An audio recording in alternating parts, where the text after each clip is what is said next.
Et donc on termine avec le Talmud. Alors, Soukha, Daf 36a.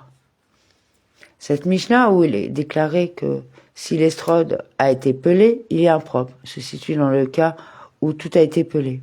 Cette déclaration de Rava selon laquelle, si elle a été pelée, elle est en forme. C'est dans le cas où seule une petite partie a été pelée.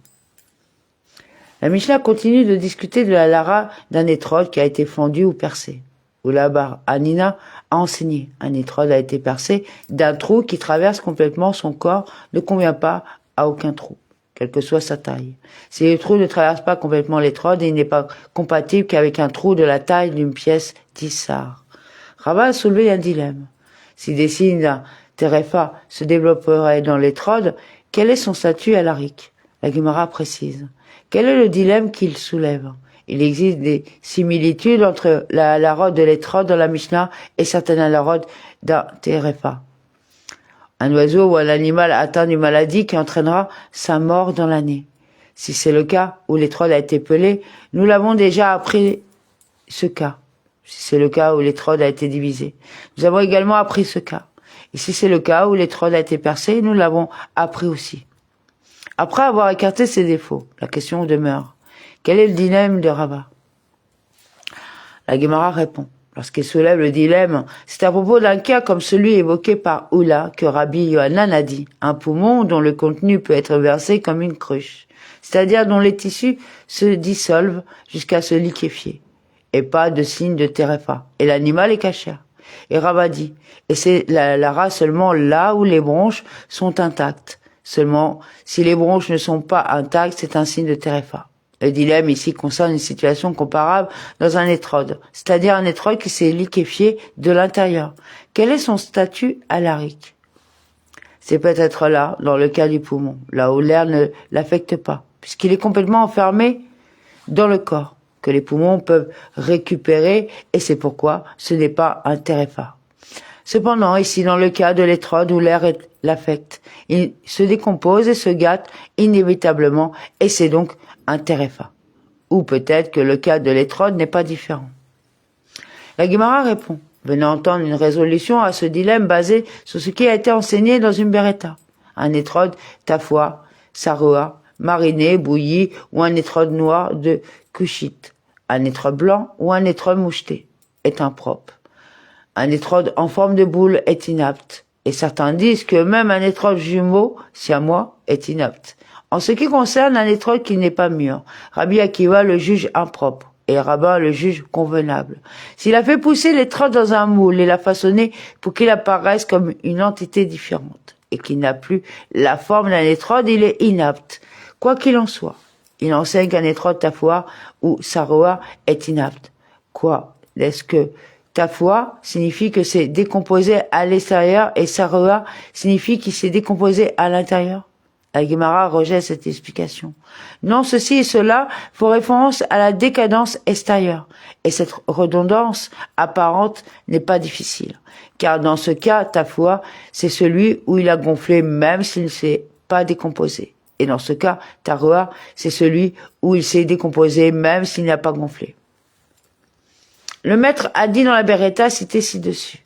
Un étrode kushite est inapte. La Gemara demande. Mais n'est-il pas enseigné dans une beretta différente? Un étrode kushite est apte, mais un étrode similaire à un étrode kushite est inapte. Abiy a dit, lorsque nous avons appris cette halara dans la Mishnah, selon laquelle elle est également impropre. Nous avons appris, non pas en référence à un véritable étrode kushite, mais plutôt en référence à un véritable, qui est similaire à un étrode kushite, pardon. Rava a dit. En fait, la Mishnah fait référence à un étrode kushite, et néanmoins, ce n'est pas difficile, ceci, la halara selon laquelle elle est impropre. Et pour nous, en Babylonie, parce que nos étrogim sont généralement clairs, et les étrogim sombres de kushite sont visiblement différents. Et cela, la halara qui convient, et pour eux, en Eretz Israël, non, les étrogim sont généralement sombres. En Eretz Israël, l'étrog sombre de kushite n'est pas visiblement différent, et il est donc adapté. Cela a également été enseigné dans la beretta. concernant un étrode non mûr. Rabbi Akiva le juge impropre et les rabbins le jugent convenable. Rabba a dit, Rabbi Akiva et Rabbi Shimon ont dit une seule et même déclaration. La Gemara précise, la déclaration de Rabbi Akiva est celle que nous avons dite. Un étrode non mûr est impropre. Rabbi Shimon, quelle est sa déclaration?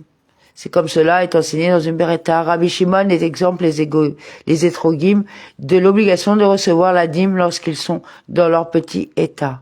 Apparemment, Rabbi Shimon soutient également qu'un étrode non mûr n'est pas un fruit. Abi dit à Rabba, peut-être que ce n'est pas le cas et qu'il ne partage pas le même avis. Rabbi Akiva n'a exprimé son opinion qu'ici, à propos d'un étrode non mûr.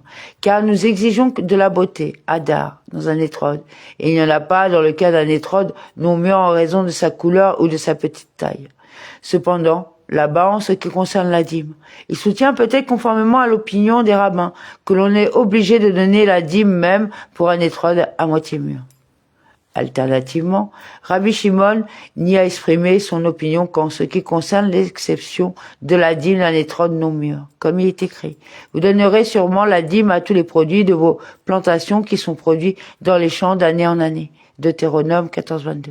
De ce verset, on déduit que l'obligation de la dîme s'applique uniquement aux produits qui se sont développés au point où il est courant que les gens les emportent dans les champs pour les semer. On n'est pas obligé de donner la dîme pour les fruits non mûrs qui ne conviennent pas à la plantation. Cependant, peut-être ici, il se conforme à l'opinion des rabbins qui ne sont pas d'accord avec Rabbi Akiva et considéreraient un étrode non mûr comme approprié. Dav 36b. La Gemara note, il n'y a plus rien à discuter ici. De toute évidence, les opinions de Rabbi Akiva et de Rabbi Shimon ne coïncident pas nécessairement. La Beretta poursuit. S'il a fait pousser l'étrode dans un moule et l'a façonné pour qu'il ressemble à une espèce différente, il est impropre. Rava a dit, les sages ont enseigné qu'il n'est inapte que s'il a façonné pour qu'il ressemble à une espèce différente. Cependant, s'il a façonné l'étrode pour qu'il apparaisse toujours comme sa propre espèce, il est en forme. La Gemara demande, c'est évident. La phrase « comme une espèce différente » est explicitement enseignée dans la Beretta. S'il a la forme de sa propre espèce, il est en forme. La Gemara répond « non ». La déclaration de Rava est nécessaire pour juger approprié un étrode qui a la forme de nombreuses planches, c'est-à-dire des morceaux de bois attachés les uns aux autres. Bien que sa forme ne soit pas précisément celle d'un étrode régulier, il ressemble suffisamment à un étrode régulier et est en forme. Paragraphe, il a été déclaré que les Amoraïm étaient en désaccord concernant un étrode percé par des souris. Rava dit, ce n'est pas beau. Est-ce ainsi? Mais Rabbi Hanina ne tremperait-il pas son étrode? Non, mangerait-il pas une partie? Ne remplirait-il pas son obligation avec ce qu'il en restait? La Gemara demande. Et pour Rabbi Hanina, la Mishnah est difficile, car elle déclare qu'un étrode incomplet est impropre. La Gemara explique, certes, pour Rabbi Hanina, la Mishnah n'est pas difficile, car on peut expliquer qu'ici, lorsque la Mishnah interdit d'utiliser un étrode incomplet, elle fait référence à l'exécution de la Mishnah, le premier jour de la fête Sukkot, lorsqu'un prélèvement complet de l'espèce est requis, et là, lorsque la conduite de Rabbi Hanina conduit à la conclusion qu'un étrode incomplet est approprié. Il fait référence à l'accomplissement de la misva le deuxième jour de la fête ou après. Cependant, selon Rav, qui a déclaré qu'un étrode percé par des souris n'est pas adapté, la conduite de Rabbi Hanina est difficile, car l'exigence de beauté s'applique aux 7 jours. La Gemara répond, ce n'est pas difficile, comme Rav aurait pu vous le dire. Les souris sont différentes, car elles sont répugnantes. Lorsque des souris percent un étrode, ce qui reste est antithétique à la beauté. Lorsqu'une personne mord un étrode, ce qui reste peut encore être considéré comme beau.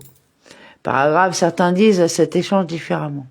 Rav a dit à propos d'un étrode que des souris ont percé, c'est beau, car Rabbi Hanina tremperait son étrode, en mangerait une partie et remplirait son obligation avec ce qui en restait, indiquant qu'un étrode incomplet convient. La Gemara demande, et pour Rabbi Hanina, la Mishnah est difficile, car elle déclare qu'un étrode incomplet est impropre.